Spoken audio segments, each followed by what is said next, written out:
नमस्कार दर्शक बंधु, कालिया योजना को नहीं सरकार कले बड़ घोषणा। राज्य रे थिबा चाषी भाई भौणी एबे आसीगला बड़ खुशी खबर।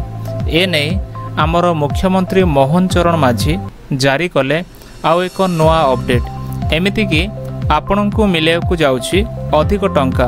तेबे आसंतु संपूर्ण अपडेट टी को जानिबा।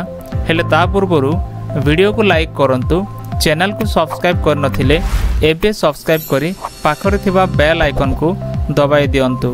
साधारण निर्वाचन पूर्वरु मोदी सरकार ओडिशार चाषी मानक पई घोषणा करिथिले बा प्रतिश्रुति देइथिले कि राज्य रे बीजेपी सरकार क्षमता को आसिला परे धान क्विंटाल पिछा 3100 टंका हेबो, किंतु किछि दिन परे धान क्विंटाल पिछा 2300 टंका घोषणा करथिले।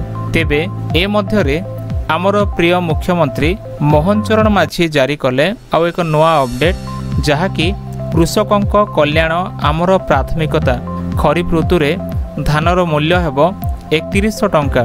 तेबे केंद्र देव 2300 टंका और राज्य देव एथिरे 800 टंका। तेणु मोट धान क्विंटाल पिछा चाषी भाई मानक मिलिबो 3100 टंका।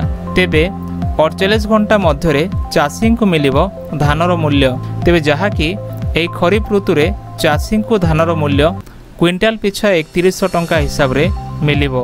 आउ एही टंका 48 घंटा मध्य राज्य सरकार तरफरु चाषी बैंक अकाउंट को पठा जिवो। आउ एहा छड़ा नवा सरकार आसीबा परे बहुत लोक माने भाबुछंती जे कालिया योजना चालू रहिबो ना बंद होई जिवो। तेबे ए नै मध्य आसीछि आउ एक बड़ अपडेट, जहाँकि पूर्व भली मध्य कालिया योजना चालू रहिबो।